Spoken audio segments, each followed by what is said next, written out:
That's Paige. We are sisters 2,000 miles away from one another, and we talk about murder and the macabre. And today is a Paige episode. Oh, and we have a special guest, my guinea pig. You can hear him.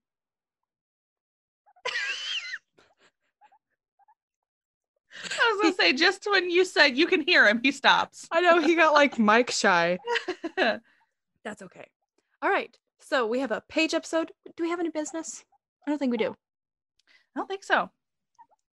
Yeah, I mean, well, besides that asshole commenting on our YouTube video, and again, I think he deleted it or it got reported. Some guy was like, why are Americans so painfully stupid? Thanks, Paul. Whatever. Hey, I don't know why Americans are stupid.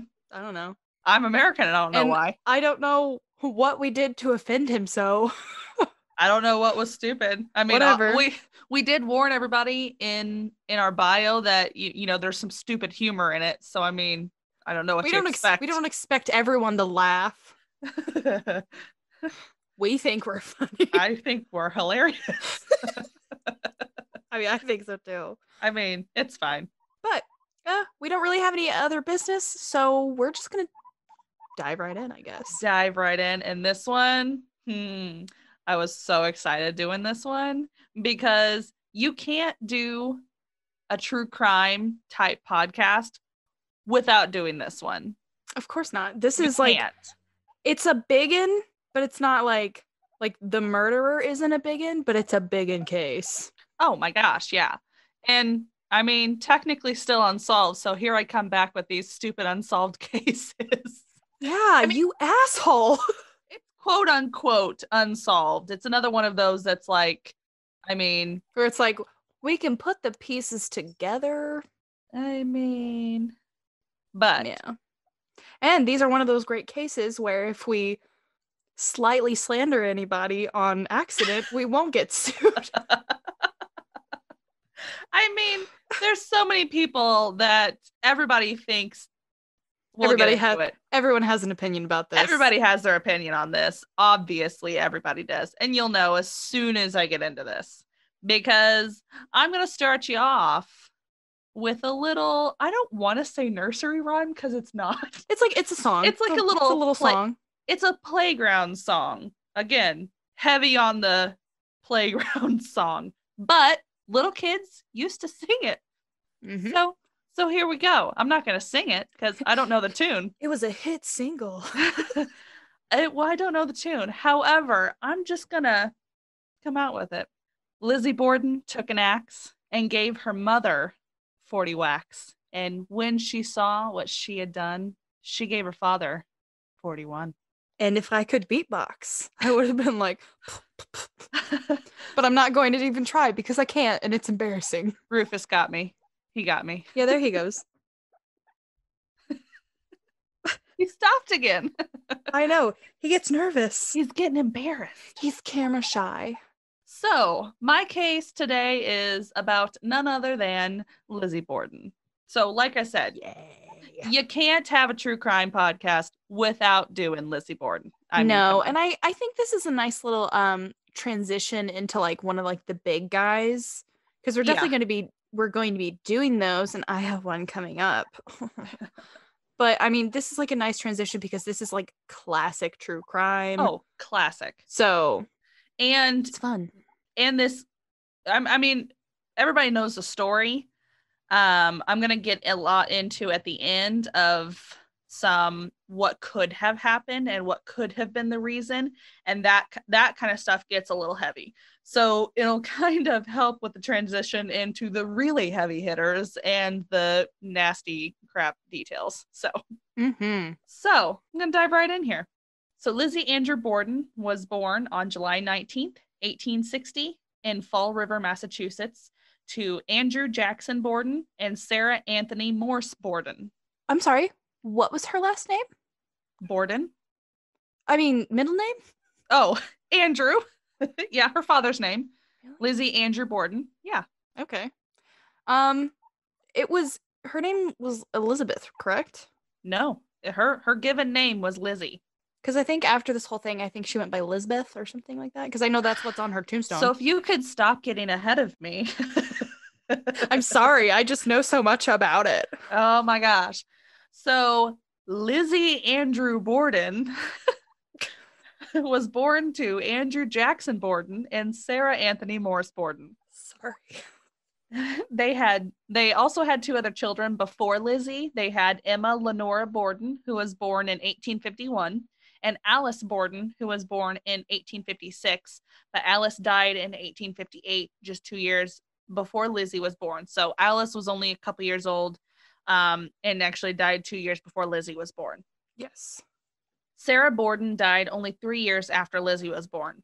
In 1865, Andrew married Abbie Durfee Gray. Andrew either started out, so Abbie was basically the only mother that Lizzie knew.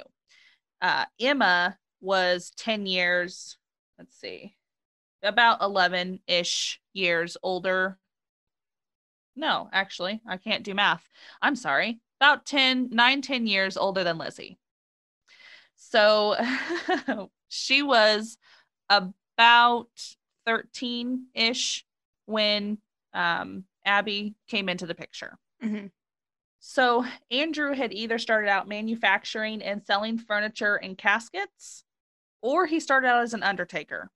I read accounts, honestly, multiple accounts that had different things of how he started out in life. Either way, he was kind of in the casket-ish business because he either sold them or he was an undertaker. Either way, after this, he became a property developer and then went into banking and textile mills. So he started making some money. He even became president of the Union Savings Bank and director of the Durfee Safe Deposit and Trust Company. At the time of his death, his estate was valued at $300,000, which would have been equivalent to $9 million in 2019. So he was a big deal. Dude was doing real good. So I don't know if it's related in any way, but as I was reading about their past, notice the woman that he married, Abbie Gray, her name was Abbie Durfee Gray, and he ended up being a director of the Durfee Safe Deposit and Trust Company. So I don't know if that kind of helped him marry her, or I don't know. It might be unrelated. If that was just a bonus of marrying her. It could be, but I mean, could be unrelated. Either way, I didn't think that was a popular name.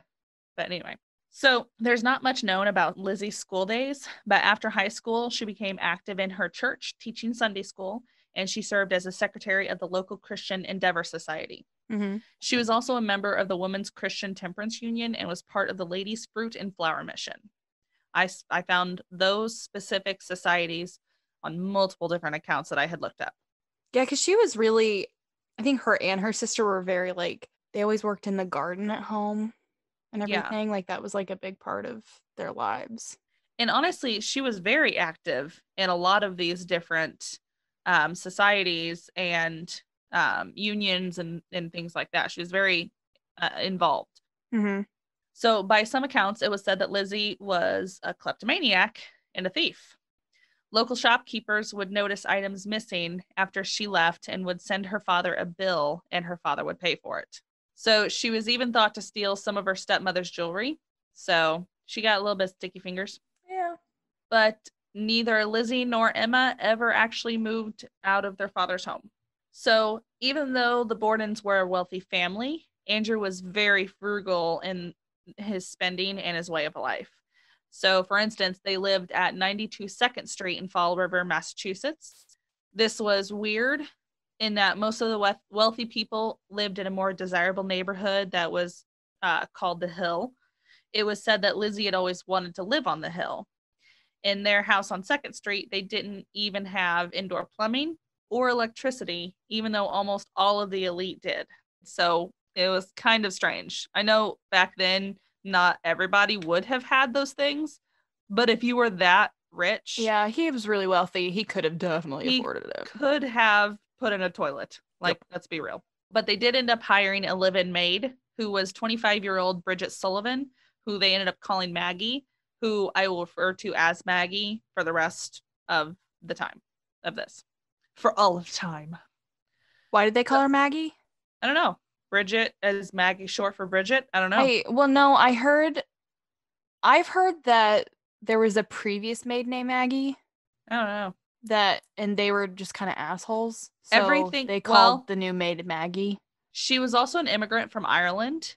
And I did read in another source that Lizzie was a little bit of I don't want to say racist, but yes, kind of.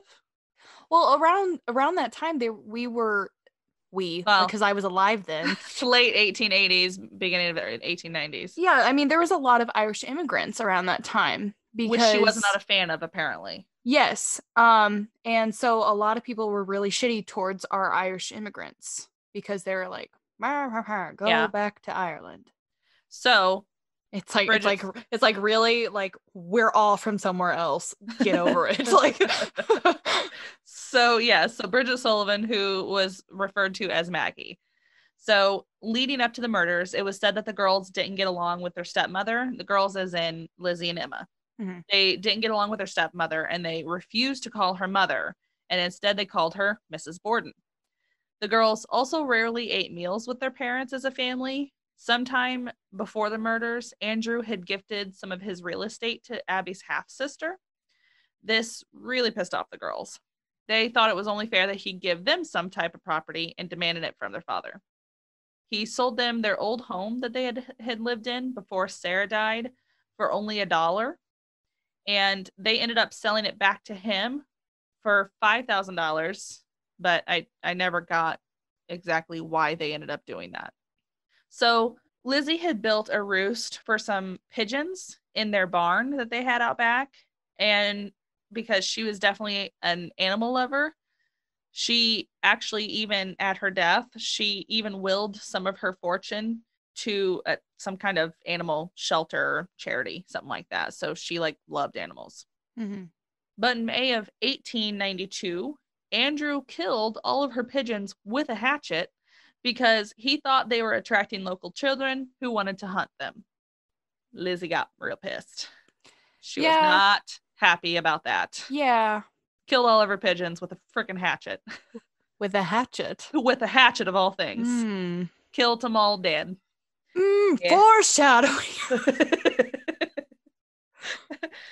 So just 2 months after that, there was some kind of family argument that made the sisters take an extended vacation to New Bedford.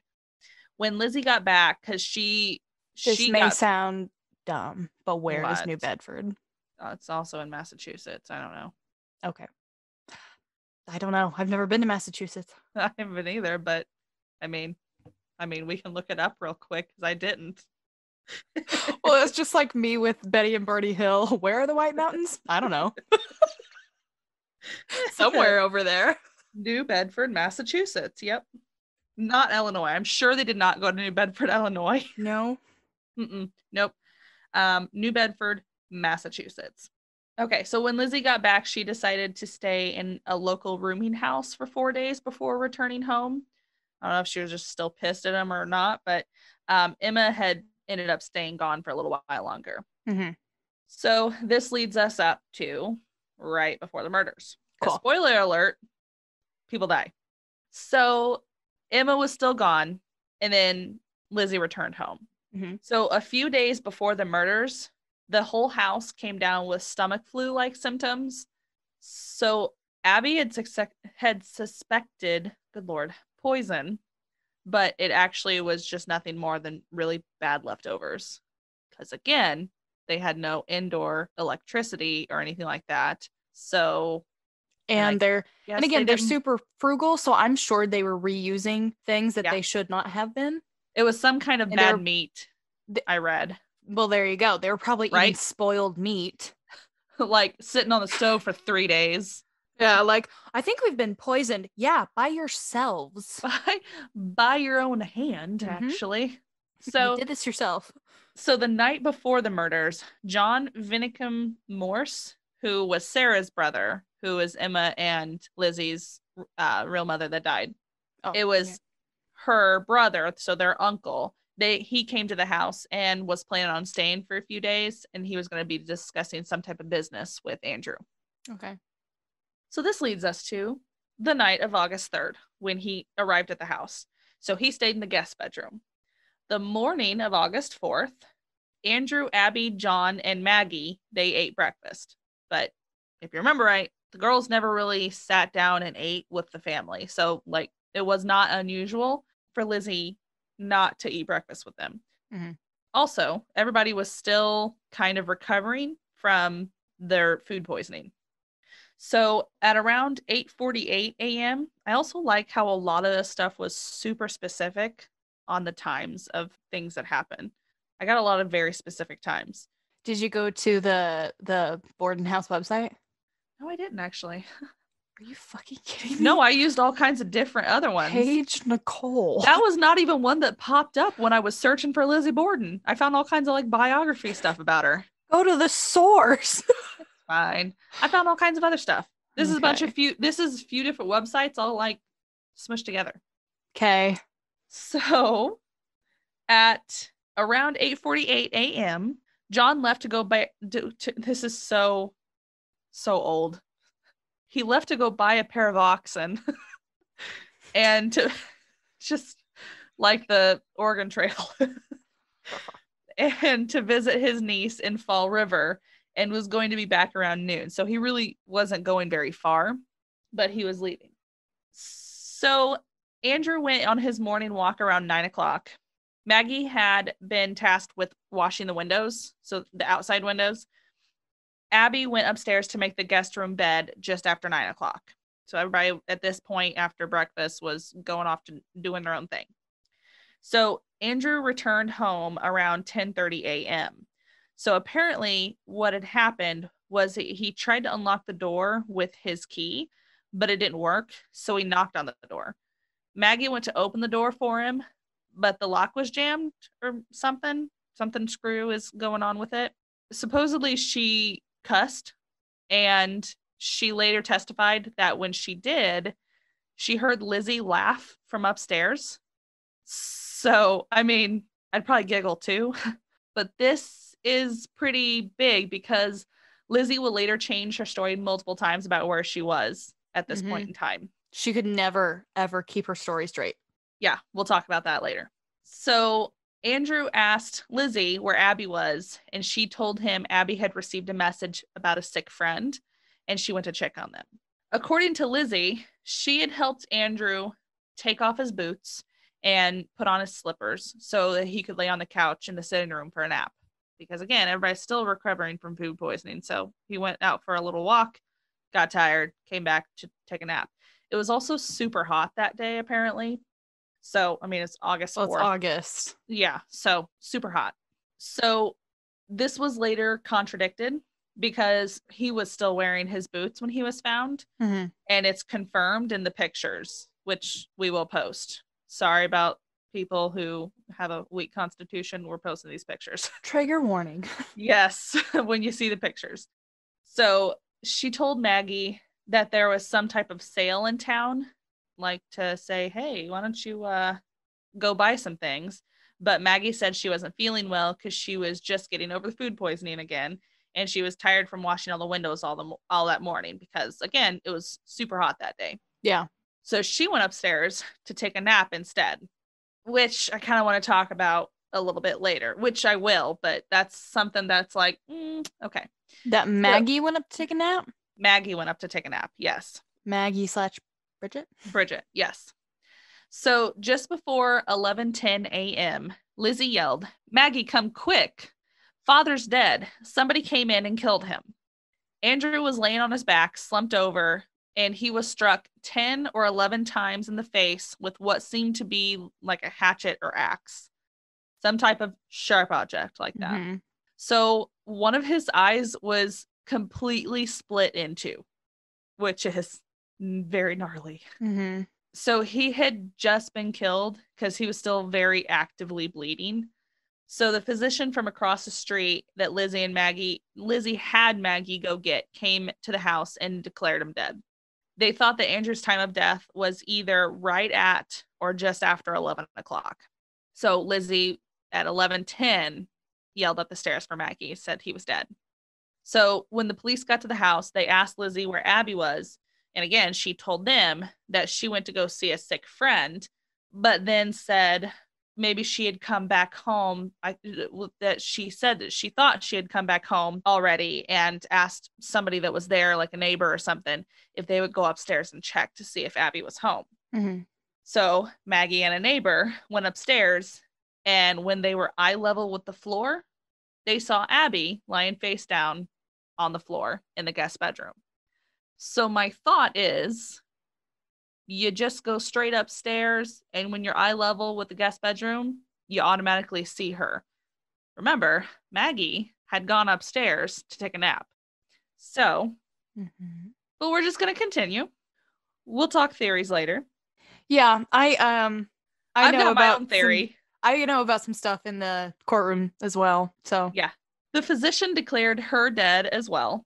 They found out that Abbie actually was killed first, and they're thinking between 9 and 10:30. So they don't actually have an exact time of death on Abbie, but basically she was dead before Andrew came home from his walk. Mm-hmm. So reconstruction of the crime scene showed that Abbie was facing her killer when she was attacked. The killer first struck her on the side of her head with a hatchet or axe and cut her right above her ear. So with that motion, it made her completely spin around and fall flat on the floor. She fell on her face, so it caused contusions and cuts and stuff on her nose and spots on her face. Once she was down, the killer struck her 17 more times in the back of her head, killing her. Yeah, so the nursery rhyme is not quite accurate. No, they exaggerated a bit on that. No, but I mean, all in all, though, it's still a gruesome way to die. Oh my gosh, struck in the face with a hatchet 10 plus times. Yeah, so he was struck in the face, directly in the face, 10 or 11 times. They also think that he was sleeping when he was hit in the face because, well, he's basically laying exactly like he was when he laid down. Well, I've seen a picture, the crime scene picture, a million times.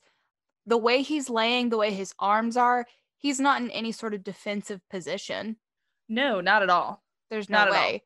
And as far as I'm concerned, do you know which of the blows killed him? Was it the first? No. It's not known. Oh, because I mean, like, if it's the first one, then he wouldn't have even known. Right. You know? I mean, even if it wasn't the first one, if you actually do become conscious again, are you even aware of what's happening? I mean, because first of all, you're hit in the face. So there's that. One of his eyes were completely clean cut into. Like, there's no waking up from any of that. No. And then her first hit, I mean, she could have lived. They just hit her above her ear. Yeah, Abbie. Yeah. They hit her above her ear, basically.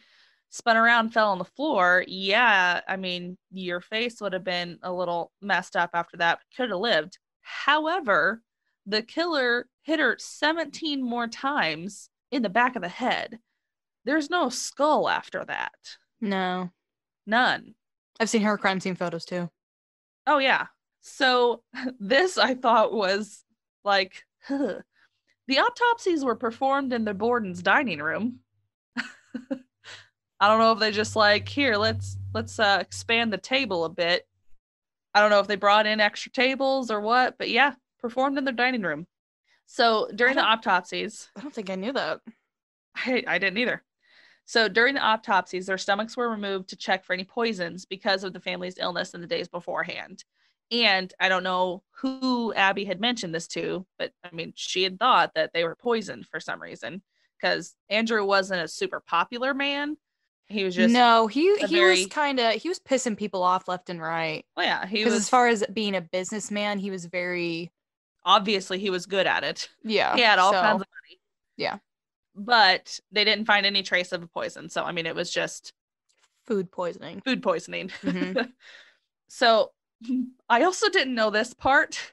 This is wow. Both of their heads were removed and their skulls were admitted into evidence to later be used at the trial. Yeah. Mm-hmm. I didn't know that. When I read that. Oh, here. Mm-hmm. Yeah. Wow. Wow. Yeah. So initial search of the property, they found 2 hatchets, 2 axes. They don't do that anymore. No. No. That would be awful for No. literally everybody. Those poor jurors. I mean, really. Like, they're just like, look at it. They gotta listen and see enough shit. I know. And then to just plop out this head, this decapitated skull. Yeah. Good Lord. Yeah. Rough. The nightmares. Initial search of the property, they found 2 hatchets, 2 axes, and a hatchet head with a broken handle, all in the basement. So the single hatchet head was suspected to be the murder weapon because the broken handle seemed to be a fresh break. And it was stated that it looked deliberately dirty, like somebody had kind of threw some sawdust and dust and dirt on it on purpose, type of thing, to make it look like, well, it's been down here forever, type of thing. Yeah. But even though they thought it was the murder weapon, they didn't take any of the weapons from the house like a bunch of idiots. If you think something is a murder weapon, take it from the house. Take it. Mm-hmm. You took their heads as evidence. Why not take this hatchet head? I'm sorry, but I would take every sharp object in that house. No kidding. Just to be thorough. So they even admitted that they only kind of searched Lizzie's room because she had told them that she wasn't feeling well. So she wanted to go lay down in her room. So they only were like, nah, okay. I think one of the things that they, was it either the trial or during the investigation, I think she told them that she was on her period. So they were all like, whoa, no, okay. Let's not touch her. Yeah, like that's how she got away with that. Well, yeah. If allegedly. Yeah. Mm-hmm. So they had also said that when they initially questioned Lizzie, her answers were very strange and somewhat contradictory, even on the day of the murders. Uh-huh. We'll talk about her contradictory questioning later on. We'll talk about that. But that day, she was acting kind of strange. So because they also said that they didn't like her attitude, that they said that she was too calm and poised. Yeah. That was another big like alarm to them. Now, people grieve differently. People also, everybody's shock is also different as well. Mm-hmm. So, I mean, you can't really go by that because something like that, sometimes a wall can be put up immediately and you don't notice how awful you're feeling until like the next day or that evening or until the shock wears off. Exactly. Because I mean, like, especially now, if Lizzie didn't do it, how do you deal with that sight without breaking down? You compartmentalize it in your head to deal with things in front of you before breaking down about, hey, somebody just chopped up my parents. Right. Yeah. So I mean, be crude. Sorry. Yeah. So I mean, you can't really judge somebody on their reactions. I mean, sometimes you can. It's kind of a fine line. But police were like, yeah, she's too calm. She's very. I also do think that's very. It was also very sexist at the time. They were like, wait, she's not hysterical? Right. What? Right. She's not crying and throwing herself down the stairs. What? Right. So they're like, witch. You know. Yeah. So that night, Alice Russell, who was a friend of Lizzie and Emma's, she decided to stay the night with them, being a great friend. So their uncle, John Morse, also stayed again that night. I'm not sure if the undertaker had taken their bodies yet. I didn't read anything about that. Not sure if they were just still hanging out in their dining room or not. I don't think so. I wouldn't think so, since they removed their heads. But in the 1890s, you never know. You never know. Because, I mean, funerals were a lot of times in the home. Yeah, I don't know. True. Anyway, so their uncle, John Morse, also stayed again that night. So the police were actually stationed outside the house that night, the night of the murders, because remember, they still didn't know who the murderer was. So they thought they might come back. So police basically just stayed outside the house looking for anything screwy. So one of the officers said that he had seen Lizzie and Alice go to the cellar with a kerosene lamp and a slop pail, and then they both left the cellar. But then he saw Lizzie go back to the cellar by herself. So even though he admitted he couldn't tell what she was doing, he thought that she was bent over a sink. There's not much else to that, but he just thought it was kind of strange movement for her. Gotcha. But again, remember, they don't have indoor plumbing. I don't know. That too. So it could just be something gross like that. So, yeah. So it wasn't until the 6th, 2 days later, that the police did a more thorough search of the house. This is when they confiscated the hatchet head and the broken handle finally. So they also inspected the girl's clothing. That evening, they returned to the Borden household to tell Lizzie that she was a suspect, but they didn't take her in yet. On the 7th, Alice came into the kitchen to find Lizzie tearing up a dress. Lizzie told her that it had paint on it, and then she burned it. I believe it was red paint as well. Yeah. Yeah. It's got paint on it, so, I mean, you have to burn it. Right, you can't wash that. No, it won't wash out. She has to tear it up too first. Of course, yeah. And then you burn it, because you can't just burn it. It's got to be ripped up first. Do you not do that? Obviously. I've done that to every bit of clothing with paint on it. Are you kidding me? Yeah. So an inquest ended up being held, and it lasted a total of 3 days. So I knew there ended up being a jury trial. Mm-hmm. But the first things that I heard was about this inquest. And I was like, what the hell is an inquest? Because at first I was thinking, oh, it's basically like a grand jury. They got the jury there. They're doing some witnesses to try to figure out. Kind of like a pre-trial. Well, no. Essentially? No. So grand jury trial is... I'm not a lawyer. Well, I didn't know this until I started working the courthouse. It's okay. So the grand jury actually it's different than the petit jury. The grand jury actually will vote essentially on if a person is going to be charged for a crime. Okay. So that's what I was thinking was what was happening. They were bringing this evidence to a grand jury. Should we charge her for this murder or not? Okay. That's not what this inquest was. What was it? So it seemed like a grand jury, because I looked it up. I was like, what the hell is an inquest? So to me, it seemed kind of like a grand jury without the actual jury. And the suspect was actually questioned without their attorney, because there was some weird law in Massachusetts at the time where that person couldn't have their attorney present. So there was other people questioned too, like Maggie, Alice, and a neighbor. I also found that a lot of times the inquest it almost seemed like a coroner's jury. So the coroner's jury is basically to decide how a person died, is kind of what that is. If the medical examiner has different ideas or something. So an inquest is sometimes held for, was this death an accident? Was it suicide? Was it homicide? Like, what type of death was this? Okay. It's kind of what the inquest was. It's not really what it seems like for this, because the other thing is that I found out there ended up being a grand jury held.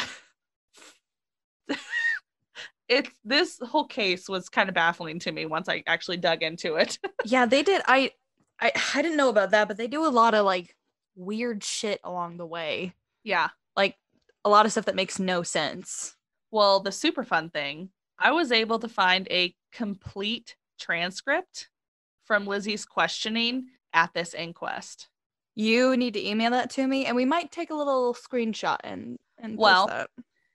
I found it. It was on famous-trials.com is where I found it.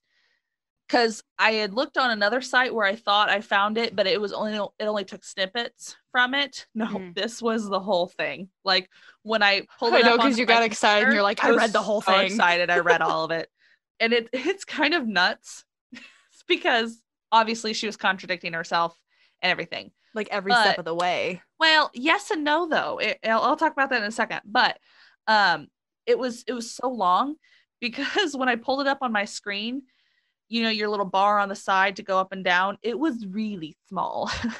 So it was really long. I mean, it was over 3 days. So they questioned her each day. So the inquest started on August 8th, and this was just 4 days after the murders. I'd also read that a lot of times inquests happened, especially if it's like due to cause of death or something like that. Inquests happen normally like months down the road.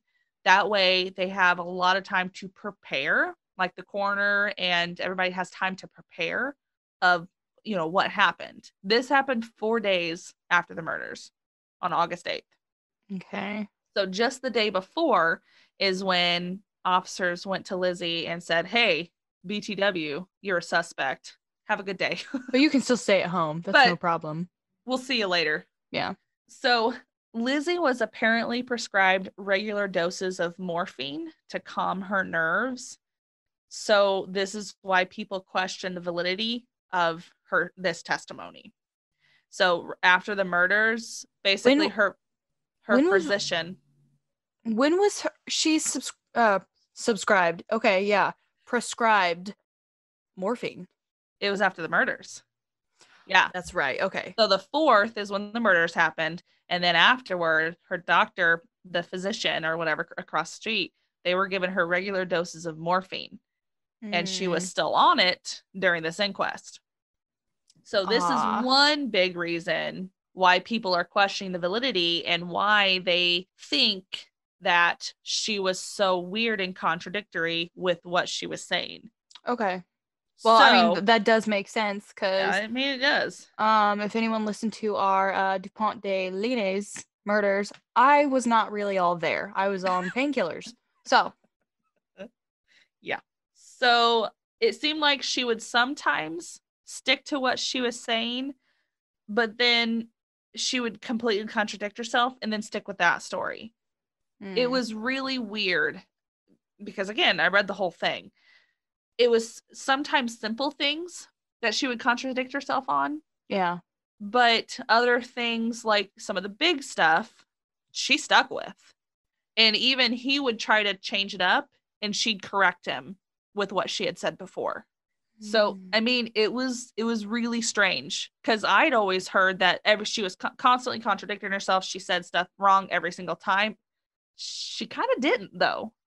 Because wasn't one of the big things that kept creeping up is the fact that she kept changing her whereabouts during the murders?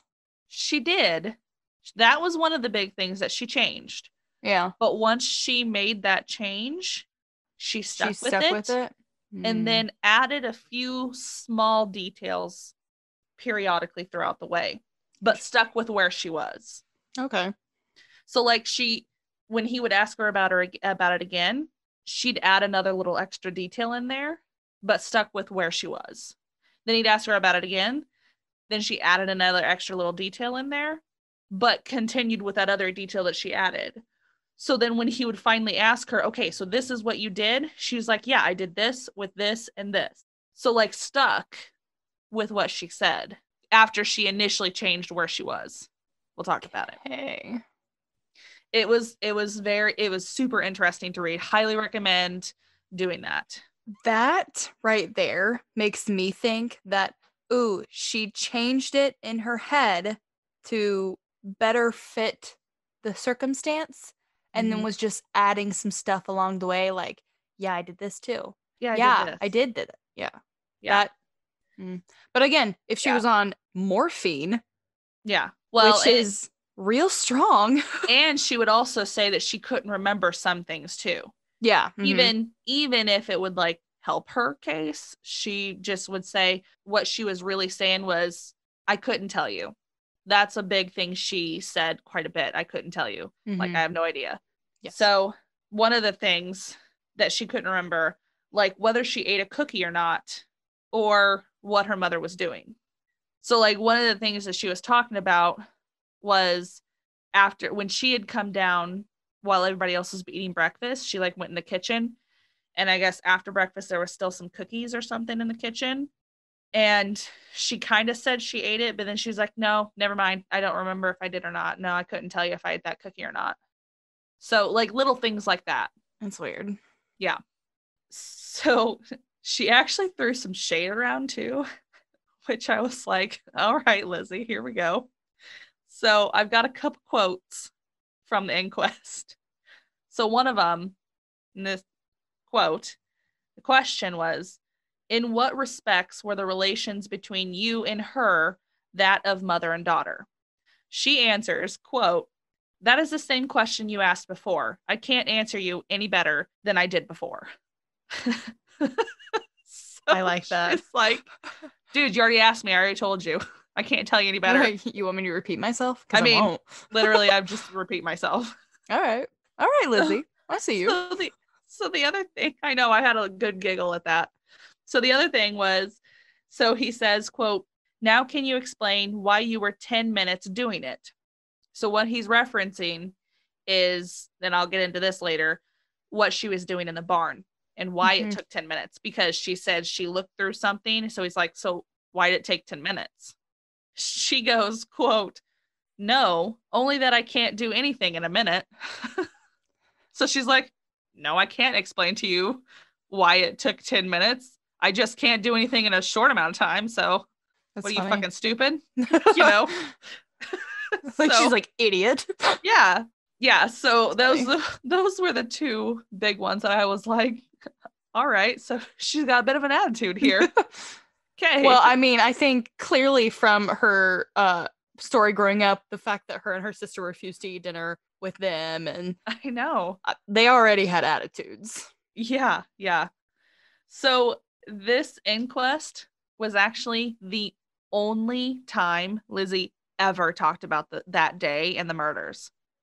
She obviously, the day of, they questioned her a bit, but then she was like, I don't feel good, I have to go lay down. And then these 3 days they question her, and I'm going to go through everything from what she said went on. After these 3 days, she never talked about the murders, never again. Not even during her trial. So I thought that was super interesting. So from this inquest, this is what I pieced together from what Lizzie said. So this is her account. She said she never actually saw her uncle Wednesday night or Thursday morning. She said that he was already gone by the time she came downstairs.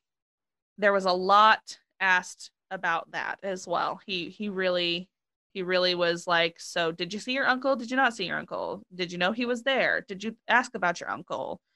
Did they talk about your uncle? And every time she was like, no, I didn't ask about him. No, I didn't see him. No, we didn't talk about him. I knew he was coming, but I didn't ask about him. When I got home, I went to bed. You know, one of those kind of things.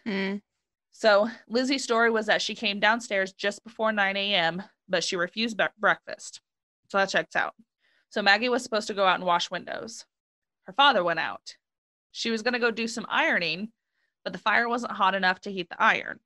Abby told her that she got a note from a sick friend and asked what meat Lizzie wanted for dinner because she would get it while she was out. Lizzie said she didn't want any dinner. She had changed her story about where she was when her father returned home.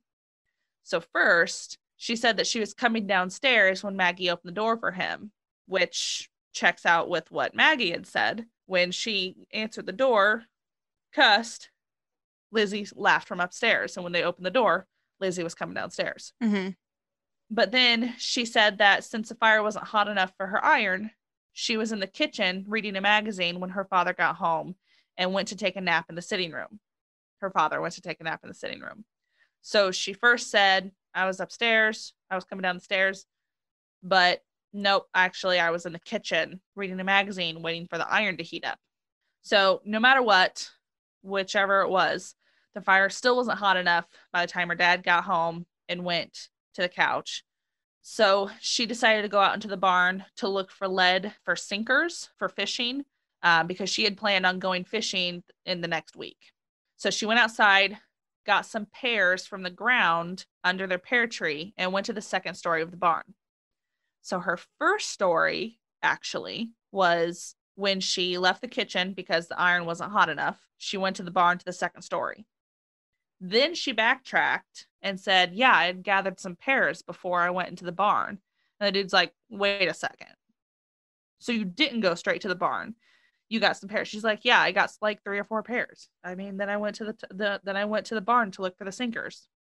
So then she went to the window in the front of the barn, pulled back the curtain, and ate the pears while looking out the window, which was another one of those little details that she had added later on. Because when she first said it, she was like, yeah, I went from the kitchen to the barn to the second story, looked for the sinkers, but they weren't there.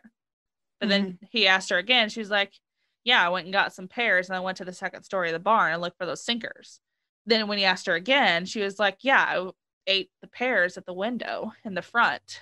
Yeah, I mean, I was eating those pears on a really hot day on the second story of an outside barn. That's where you decide to go eat the pears. Okay. So she just kept adding those little details. And then she was like, and then once I was done with the pears, then I went to go look for the sinkers. So she was looking out the window, eating the pears. Then she goes to the other end of the barn, still the second story. She had to open a box to sift through the box for the lead. There was a lot of discussion about the lead as well. This was the other thing. He was like, well, why did it take you 10 minutes to look through a box? She's like, well, I don't know. It just takes me longer than a minute to do things. So she didn't find what she was looking for. So she went back into the house. That's when she said she looked into the sitting room and saw her father. She said that she immediately, when she got in the house, went straight through the kitchen and then looked into the sitting room. And that's when she saw him. But he was like, so what about the ironing? You said you were going to iron, right? She's like, oh yeah, I checked it. But I mean, it still wasn't hot. So I decided not to. That's when I went into the sitting room. So I was going to go sit down. So that's when she saw her father. So she then went to the bottom of the stairs to call for Maggie. Maggie came down and Lizzie sent her to get to the doctor. So when asked about whether she inquired about her mother, she said she didn't even think of her, but maybe she thought she was still out, but she asked someone to double check just in case. So she also said she gave the officers the dress that she was wearing that day. Obviously, they didn't find anything on that dress. So on the 11th, once the inquest was over, she was served with a warrant, arrested, and put in jail. So this was the only time she ever talked about the murders. So then there was a grand jury held on November 7th. So this is 3 months after the inquest. Why so much time? I have no idea. But she was already arrested for the murders and she's been in jail now for 3 months. And they didn't hold the grand jury until November 7th. She wasn't indicted for the murders until December 2nd. So I don't know exactly how long the jury trial took or how long the grand jury was deliberating. Did she end up like posting bail? No, she was in jail this whole time. Oh, okay. Yeah. So she was indicted for the murders of Andrew and Abbie Borden on December 2nd. So the jury trial didn't actually start until June 5th, 1983. Mm-hmm. That's not unusual. Obviously, there's sometimes a murder jury trial takes a while to get started. Yeah, understandable. I just wasn't sure why a grand jury wasn't held until November 7th when the murders happened in August and she was already in jail for it. Yeah, that's weird. So, yeah. So the prosecuting attorneys were Hosea M. Knowlton, and this was the guy who did the inquest, and future U.S. Supreme Court Justice William H. Moody. In her defense was their personal attorney, Andrew Jennings, Melvin O. Adams, and former Massachusetts Governor George D. Robinson. So what was interesting was that there was another axe murder in Fall River just 5 days before her trial. But a Portuguese immigrant was convicted of that, and he apparently wasn't in Fall River when Andrew and Abbie were killed. So then they were like, it's not related. It was just very interesting that it was the same kind of thing. It is interesting. I didn't know that. Yeah, just 5 days before her trial, actually. So obviously she didn't do that. She was in jail. Right. So the prosecution didn't do a great job of trying to convince the jury that the hatchet head was the murder weapon. Oh, also, I do know this little fact. So when you are on trial for anything, you are judged by a jury of your peers. But I know her jury was all white men. All men. Well, yeah, women couldn't serve on a jury at the time. Yeah. So I'm like, yeah, really, jury of your peers. It's another reason why this was so like. I have a picture of the jury too. Yeah, it's another reason why this case was like so big and so crazy, because it was a woman, and they were like, a woman could never do this. Well, and there was a ton of feminist groups that were, outraged and saying how she was innocent. She definitely didn't do this, all of this. A bunch of groups like that. They really came to her defense. They said that the killer had removed the handle of that hatchet head. They had removed the handle because it would have had blood on it. But one officer said the handle was found next to it, but another officer said it wasn't. So they were very contradictory because, again, they didn't do a very good search and didn't take the murder, quote unquote, murder weapons until 2 days later. Garbage. So apparently Lizzie's attorney also didn't try to dispute Alice's testimony of burning the dress. So her attorneys were like, okay, we'll let it happen. It's fine. So Maggie testified that she had gone upstairs to rest at 10:58 a.m. Now, I'm going to go back to Abbie Borden could be seen supposedly as soon as you were level with if anybody has been bedroom. If anybody has been to the Borden house and knows this for a fact, please let me know. Seriously, I would love to go to this house. Oh my God, yes. So that's what I have a problem with Maggie's testimony, because she said she went up just before 11 o'clock. Abbie was already dead at this point, laying on the floor. And supposedly, when Abbie and that neighbor started upstairs, Maggie and the neighbor started upstairs to go look for Abbie, as soon as they were level with the bedroom, they saw her lying on the floor. I got a little bit of a problem with that. Anyway, we're going to continue. It's not a little problem. It's a big problem. That's kind of that's a big one. So 2 neighbors had testified that they saw Lizzie leaving the barn and going back into the house at 11:03 a.m.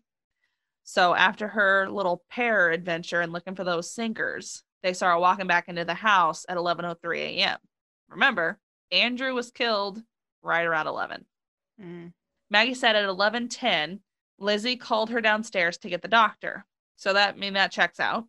She said Lizzie told her not to go into the sitting room and to just go get the doctor. So it was noted that when they brought Andrew and Abbie's head into the courtroom for evidence, because remember they did that. That's so weird. It's awful. Look at the evidence. Lizzie fainted when they did that. Understandable. Yeah. Let's be real. Even if she was the killer, it's still her parents' heads that they brought into the courtroom. It's a little shocking. Was it just the skull? Or was that not clear in your research? It wasn't really clear. I read heads and I also read skulls. So dealer's choice? No. God, wouldn't that be awful? Okay, I think a skull would have been like, but of course, this is 1890. That's not exactly something that you see all the time, is a skull. But I guess either way. Here's the other thing, though, too. The murders happened in August. This is June the next year.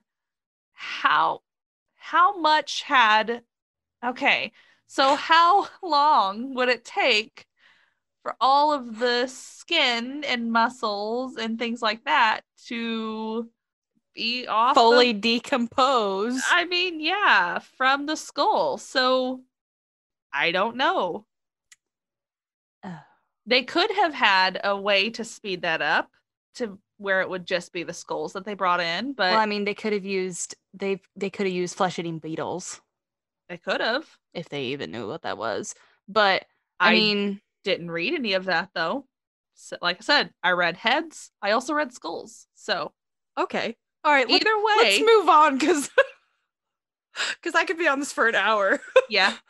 Lizzie fainted. Mm-hmm. Okay. Understandable. I'm surprised some of the other people in the courtroom didn't faint, to be quite honest.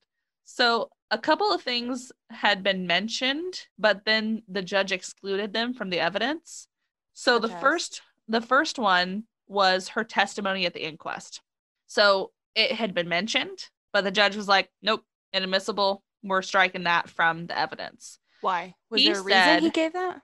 Yes. So he said that he didn't feel as if Lizzie had proper legal assistance at the time and legal representation, which she didn't. Which she didn't. Okay. She didn't at all. She couldn't. She wanted her attorney there, and that was Andrew. But they told her no, basically. Jennings, but they told her no because there was some stupid, weird law that she couldn't have her attorney at her inquest. Yeah, that's very illegal. Now, I would hope so. I think it was illegal then, too. I don't know. So the other was the fact that Lizzie had gone to the drugstore. This is kind of interesting, too. Lizzie had gone to the drugstore the day before the murders to ask for and buy prussic acid, which is a poison, saying that she needed to clean a sealskin cloak.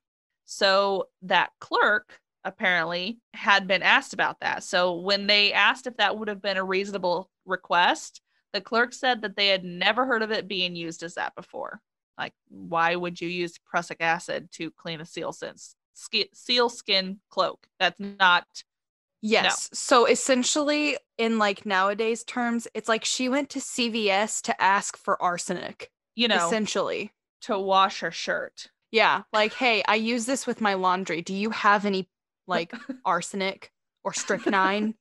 And then the CVS clerk is like, no. I'm also going to call the cops. What? Yeah. Yeah. So, I mean. So if you could just wait here a second. Right. Like, let me check the back. Yeah. But Lizzie seems like one of those people where she would be like, can you check the back? Like, or can I talk to your manager? Right. She totally does. Yeah. With her attitude. Yeah. So yes, I do know about that little fact that she. Yeah. Well, she did that. She denied doing that though. And I don't know if it was during the inquest. I don't know if that's what I read because again, I read so much of the inquest, but it was so cool. But the judge was like, nah, we're not going to use that as evidence. Forget that, jury. What, did he give a reason for that? Nope. But okay, judge. Listen to this. So once the testimony and closing arguments were heard, the judge gave a lengthy speech basically siding with the defense, siding with Lizzie, and then he sent the jury to deliberate. So he sounded like a big Lizzie fan, if you ask me. What did he say? I don't know. I didn't get a transcript of the jury trial. I just got it of the inquest. Damn you. I know. It's awful. I just, I didn't do the work. You're a shit researcher. I've only got 7 pages of this. So he sent the jury to deliberate. They were only out for an hour and a half. That's either like very good or very bad. Obviously, it was very good for Lizzie because they came back and acquitted her. She was found not guilty. Yep. So after the trial was over, Lizzie started going by Lizbeth A. Borden. There you go. You're welcome. Thank you for finally getting there. Gosh. So the girls inherited everything from their parents. So I did read where it was mentioned that how it worked legally, since Abbie was killed first, what they figured out, Abbie's estate and everything went to Andrew. So then Andrew's killed estate second. Went to the girls. And then everything of his went to the girls. So therefore, the girls got everything of Abbie's and Andrew's. So basically, the girls inherited everything. So then they finally moved to the hill where Lizzie had wanted to live to begin with. So Lizzie named the new house Maplecroft. I don't know why. That's what she named it. By the way, I think it's for sale. Really? Maplecroft. Oh, that's kind of cool. So that's going to be our new podcasting studio. Yes, that's why we're going to buy it, just for that. So yeah, I think last thing I knew is that it was for sale. It's probably been bought by now. Because we're making so much money off of this. Because we're just dripping in cash. I don't know where I was trying to go with that. I'm sorry. It didn't work. No. It didn't. We're not rich. So they moved to Maplecroft. They had live-in maids, a housekeeper, and a coachman. So they were living life. They were living it up. They were like, Dad's gone. Now we can actually live like we want to. Mm-hmm. So Lizzie was finally living the life that she thought that they should have from the beginning. She even threw parties, even though she was ostracized by all of Fall River society after the trial. There was a lot of people who actually thought she was the one that killed her parents. So not a lot of people really liked Lizbeth. Mm-hmm. So to me, it seemed like Emma wanted a more quiet life. She seemed, from everything that I've read, a lot more reserved. While Lizzie was definitely a lady, she liked the party life. She really liked being rich, basically, and she wanted to show it off. So Lizzie had gotten in with a theater crowd, and Emma definitely disagreed with it. So they're still living together at this point in time. Mm-hmm. So she was not happy with all the theater people coming and partying at their house. So they ended up having a falling out in either 1904 or 1905. Either way, early 1900s, they had a falling out, reportedly over Lizzie's friendship with actress Nance O'Neill. And Emma moved out of the house and never saw or talked to her sister again. So at the age of 66, Lizzie died of pneumonia on June 1st, 1927. Emma died 9 days later in a nursing home in New Hampshire. Since neither woman ever got married, they were buried next to each other in the family plot by their parents. At the time of her death, Lizzie was worth over $250,000, which is equivalent to almost $5 million as of 2019. Yep. So that's craziness. Lizzie lived a pretty long life. Emma lived an even longer life. Slightly. So now I'm going to get into some speculation here. We're going to get into the real... Let's talk theories. Yeah, we're going to get into some theories. We're going to get into some not so fun theories either. So strap in here because it's going to get kind of dark. Yeah. So obviously everyone, even to this day, thinks that Lizzie was the one who killed her parents. There's not many people who don't think that. I think so. So if she was indeed the killer, there are many thoughts as to why. And I'll be naming a few to end Lizzie's tale here. So the first reason, which was the initial reason that everybody thought, was greed. I mean, her father was worth a ton of money, and he had lots of real estate and businesses, and lived very frugally. So, I mean, he was able to keep his wealth. Yeah, and I think she was very bitter towards the fact that he was so frugal to the point where they didn't even have a bathroom inside. They didn't have indoor plumbing. They didn't have electricity. Never knew that. I mean, she clearly wanted to live on the hill. That's where all the fancy people, all the rich people lived, and that's where she wanted to be. She wanted to be part of that high society life. Mm-hmm. But he's like, nope, this house is good. Just go outside and shit in that bucket. Yeah. So I would definitely have some bitterness toward him as well. I think I would as well. You know, like, we have the money for a toilet. Please, let's go get one. Yeah. But no. So, I mean, there was also all the animosity leading up to that. I mean, he killed all of her pigeons. That pissed her off. Some kind of argument. They went on an extended vacation and all of that. So she wanted the high life, and she did get that after their death. But she had resented her parents for not giving her the life that she had. And when tensions were high, she snapped. That was it. So that was theory number one. Yeah. It's the easy one, though. Let's be real. It's almost too easy. I think it could go in with some of the other theories. Yeah, I definitely think that That that could have, is most likely but again, it's easy.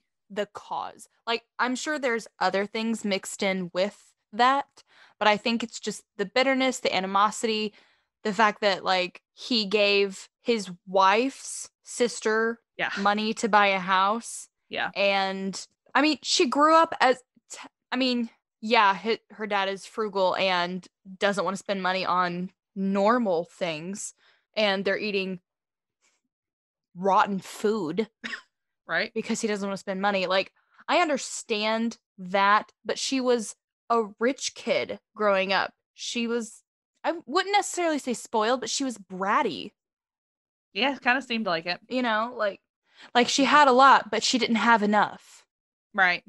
Yeah. essentially. So another theory that was brought to the table was she was in a fugue state of mind. So basically, what that means is that the person, I kind of went into a deep dive of this. This was very interesting to read through. So it means that the person loses awareness of their identity and normally engages in some sort of unexpected travel, and they don't remember any of it. So like they start out at home, Okay. and then they end up at the beach or somewhere that's basically not their house. So they're at home, all of a sudden this like kicks in, they go out to their car, start it up, they head out, then they're at the store and they're like, why the hell am I here? Basically. So they don't have any recollection whatsoever of why or how they got there. So they may even don a new identity and would have no memory again of what happened while they're in this state. So they may end up calling themselves something different, saying they have a completely different job. So And is it kind of is that an old term for it? Or is not this just really. something that they thought of at the time that this was a thing? No, this is a Because newer that, theory. oh, it's a newer theory. So Newer. essentially they're saying that is this like a stepping stone into having a multiple personality disorder? Is that what I'm understanding from this? Not really. Or is this just another phenomena altogether? It's kind of separate. I mean, it can go along with that, but it's kind of separate from the multiple personality. Well, because Um, that's essentially what multiple personality disorder is you lose time, and the other person that you become when you are not aware of what's going on ends up forming its own personality, identity. its own feelings. Yeah, that Yeah. identity. There we go. But but they don't always do that though. Sometimes they just travel and they don't remember how they got there. Okay, so okay. So it's not always they don't always pick up a new identity. It's just sometimes that's what happens. Mm, So and they don't always keep that identity though too. That's sometimes a little different than, oh, what's the actual term for multiple personalities now? It's yeah, I want to say it right because they don't actually call it that anymore. no. Dissociative identity disorder. DID. Dissociative. Yeah, Dissociative. That's really hard for me to say. me too, especially now for some Yeah. reason. So that, I mean, that's kind of what the difference between the dissociative identity disorder, DID. DID, it's kind of how it differs Did. because you don't always keep that same identity in a fugue state, Okay. unlike you would in DID. So, I mean, it's very rare, honestly. It only affects 0.2% of the general population. So it's more common in adults than it is in children. And normally what causes this is some kind of trauma that the person endures, and this is their way of dealing with the trauma. Okay. So, The same way with DID. yes. So, So that's kind of what this it's kind of what that person does. They basically just check out, they don't know what happens, and then they're back and they're like, why am I here? mm-hmm. Okay. So this actually kind of goes hand in hand with the next thought because the next theory is that her father was abusing her either physically or sexually. More than likely sexually is what the Yeah. thought was. Yeah, because there's I've heard this multiple times that, but unfortunately there's no There's no evidence of evidence. it. Yeah. So it's just a theory, Well, unfortunately. no, I mean, incest was a very taboo topic that was not talked about at all at that point in time. I mean, yeah, it happened. I mean, there's nothing saying that it didn't happen because, I mean, it definitely happened at that point in time. I mean, it happens now. Yeah. It's But disgusting, but it it does just, happen. it was never talked about. So this could have been the trauma that brought her to a fugue state, if that's what happened. Okay. Could also be why she doesn't really remember where she was the day of the murder. Could also be from where all this bitterness and animosity stems from Well, I mean, to her yeah. father. Oh, yeah. Yeah, absolutely. Yeah, the abuse. Did you not I thought understand you what I meant said? no, the fugue state. I thought you meant the No. fugue state like brought on bitterness. I'm No. like, no, I don't No. think so. Because he No. was already dead. No. No. Okay. Yes, that could be what that was. Now, Lizzie was 32 at the time of the murders. So just keep that Yeah. in mind too. So No, I know that. she wasn't in her She early was 20s or already anything. her and her sister were already considered like spinsters by then. Oh yeah, Mm, because Emma was like 40, 41-ish. yeah. So I found an article supporting this, and it's quite a long article actually. So it says it gave all kinds of supporting arguments that this actually was happening. So it states that they were definitely a family, quote, at risk. So it goes on to explain what this means. It said that Sarah obviously died when Lizzie was a toddler and Emma was 12.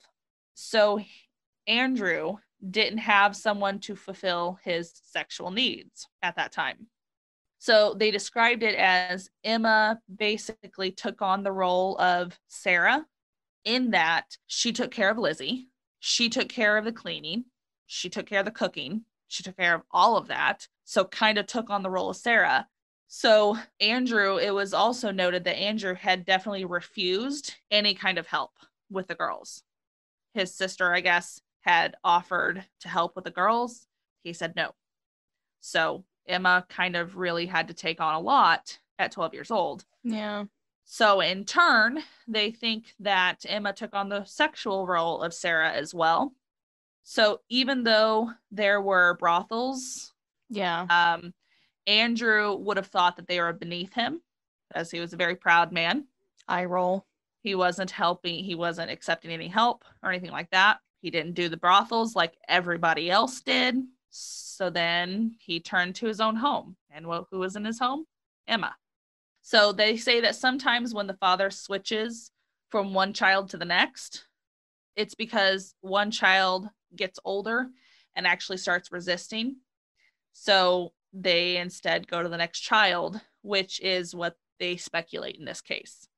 So when Emma got to a certain age and was like, no, then Lizzie probably was old enough to where it went on to Lizzie instead.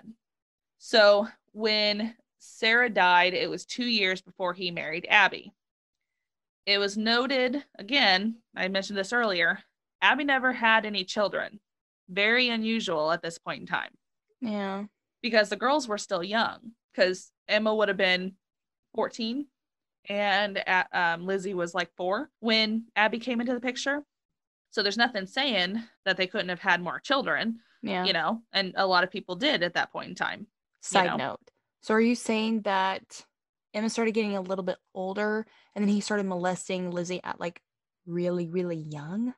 Maybe not super young because like I mentioned before, I think that Emma was very non-confrontational. Yeah. So therefore it could have happened a lot later in life with Emma.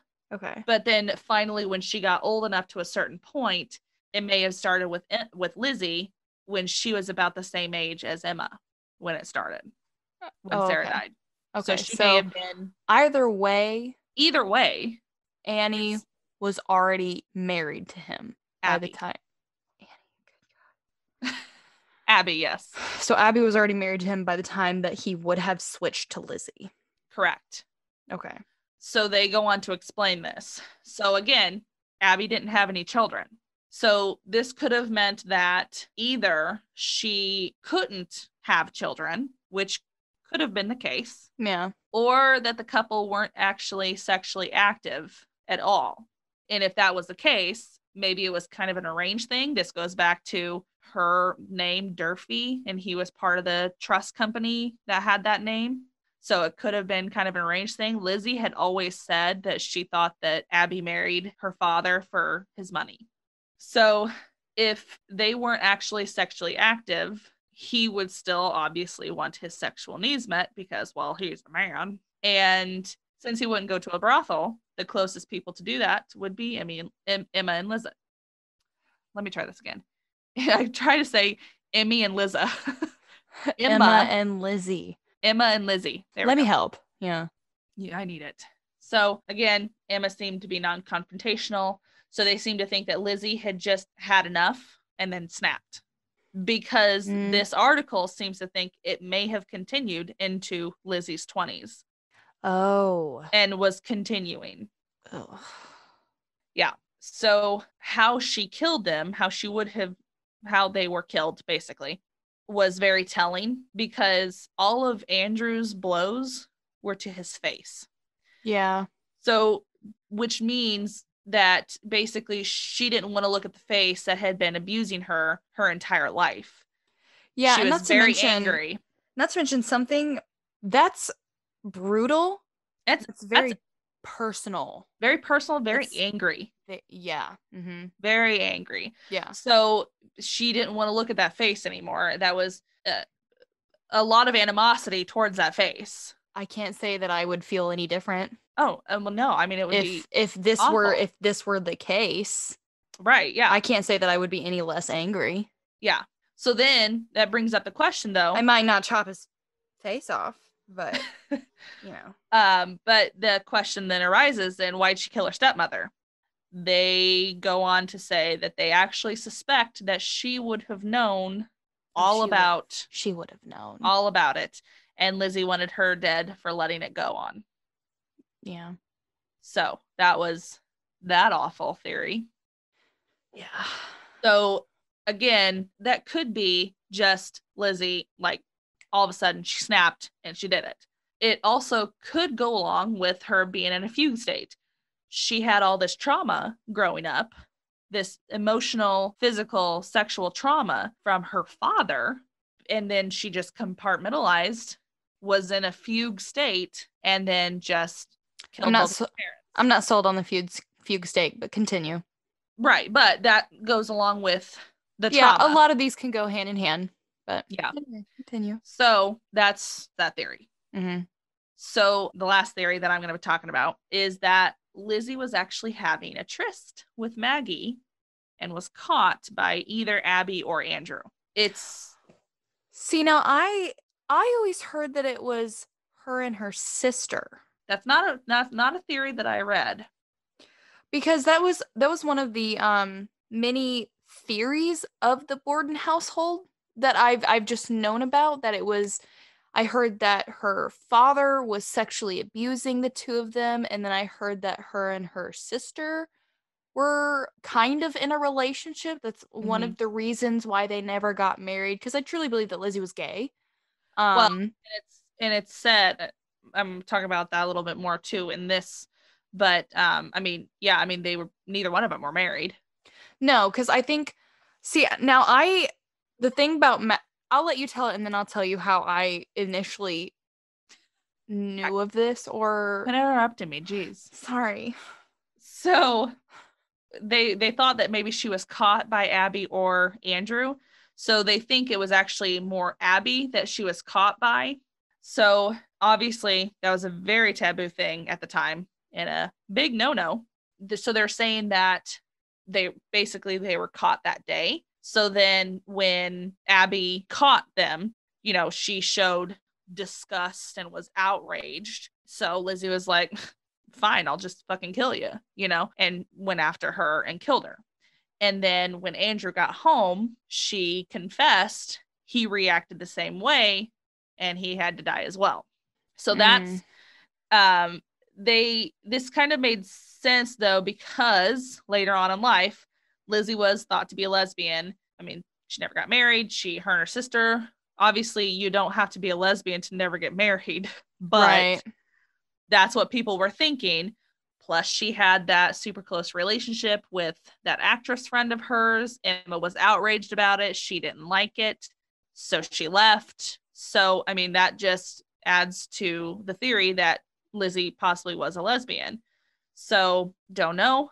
But Maggie ended up moving to Montana after all this. She ended up finding other employment and got married. Supposedly, on her deathbed, she gave a confession to her sister saying that she actually changed her story on the stand to protect Lizzie. So some actually suspect Maggie to be the killer as well, saying that she was pissed that they made her clean the windows on a hot day. I don't believe that. I have some theories myself. I have hold some on. theories as well. Really quick. They also, John Morse, the uncle, and Emma had also been brought up as suspects, but they both had alibis, so then they were cleared. Yeah, no, I know that. So, what do you think? What are your theories about the Maggie/Bridget situation? While I don't think that Maggie actually or Bridget killed either of them, I personally think that Lizzie was the one that holding the hatchet. I think for both of them, she was the one. She had enough animosity towards both of her parents. Whether he was molesting her or not, she wanted the high life. They were holding it from her. There was some shit that went on earlier that year. I think Lizzie was the one to do it. However, I agree with the tryst with Maggie. I do. I think that there was something going on, and I don't think that they were caught. I don't agree with that. I think that Maggie's shady. When she went upstairs to take a nap, supposedly, she apparently didn't see Abby laying on the floor, but when they went back upstairs, Abby should have already been dead. She should have seen her. Okay, you want to know what I think? No, but you're going to tell me. Yeah. So, okay, I do not agree with her and Maggie in their tryst relationship, whatever you want to call it.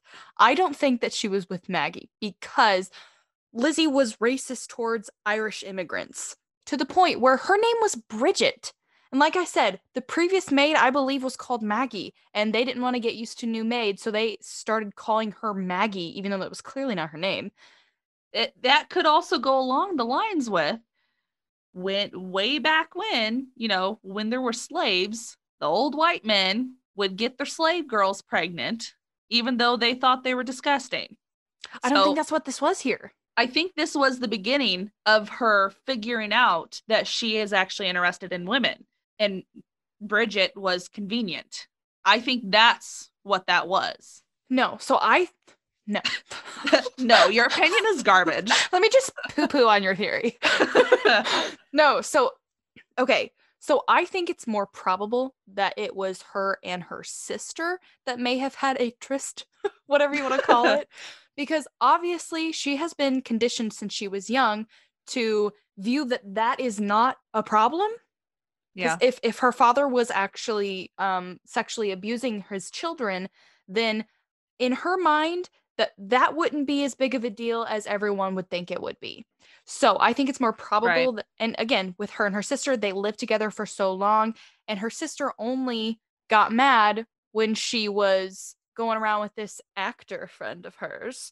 Mm-hmm. And they had a big disagreement. We don't know what the disagreement was about. I understand they probably wanted different kind of lives.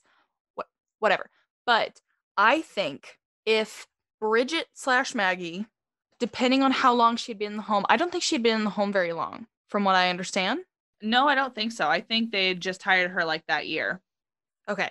What I think is I think that Lizzie was the one, and I think that maybe Bridget/Maggie saw some things, and I think maybe she had ran into Lizzie during the spree, and Lizzie was like, hey, this has nothing to do with you. Get on out of here. Yeah. And again, Maggie/Bridget lied on the stand to protect Lizzie. That's my theory. I don't believe that her and Bridget were ever an item.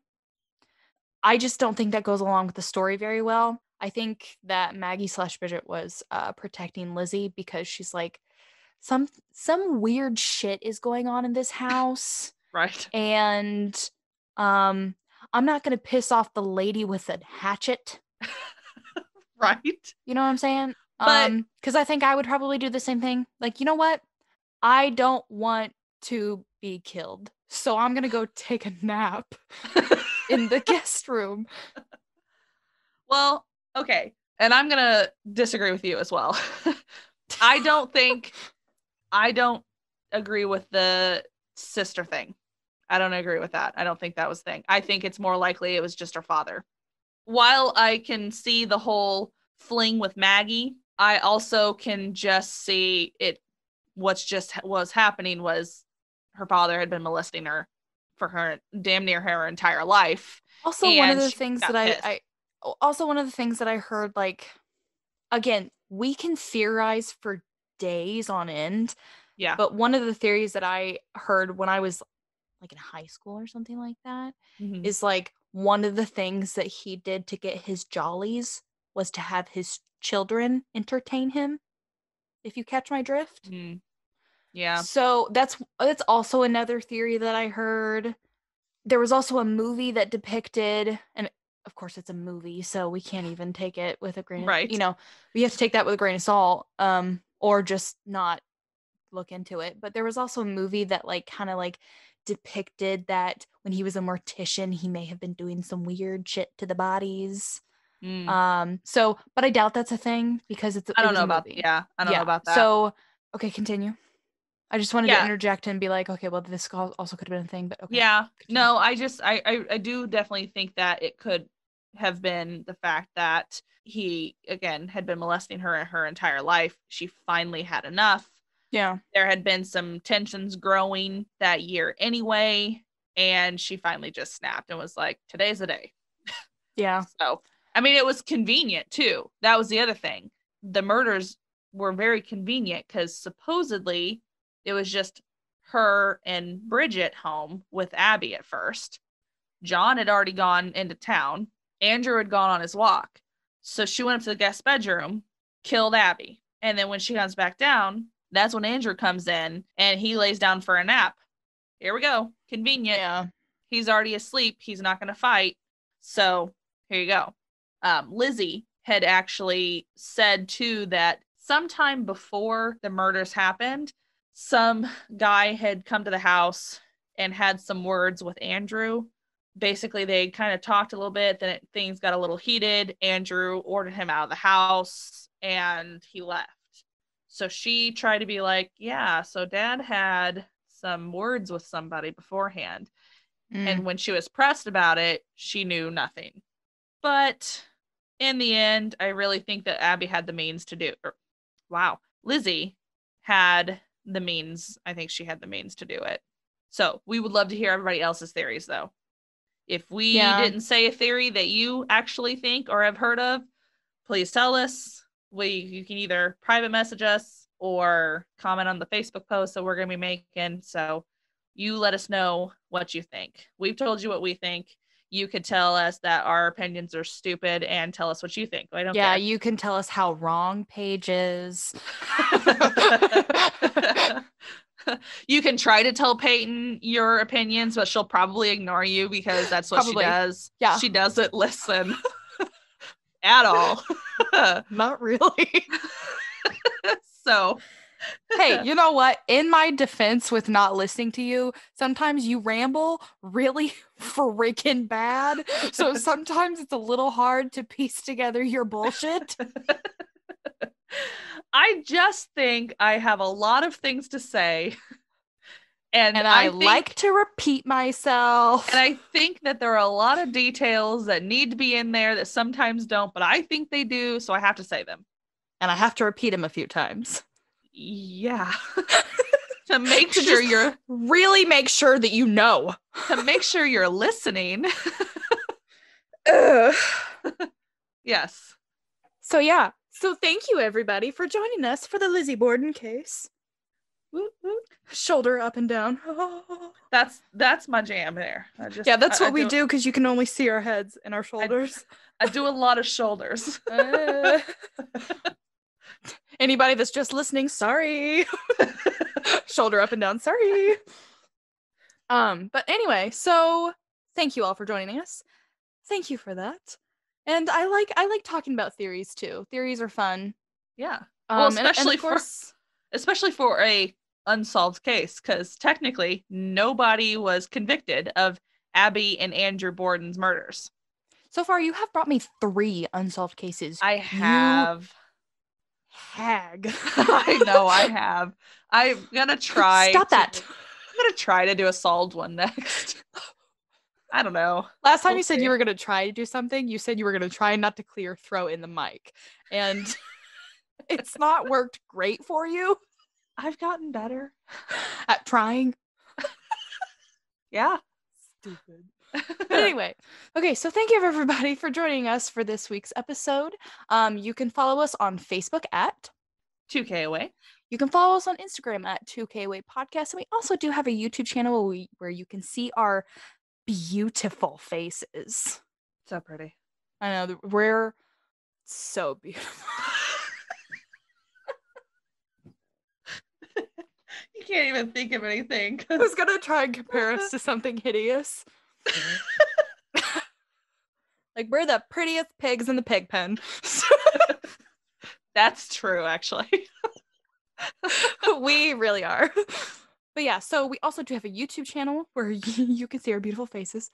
And if you listen to us on Apple Podcast, leave us a review. Give us some stars. It helps people to find us because we're still tiny. Yeah, still very new. Yes, and we would love to hear from you. Like, let us know your theories about Lizzie Borden and what you think, and tell Paige how wrong she is. So, we love you all, and we will see you in the next episode. Bye-bye. Bye.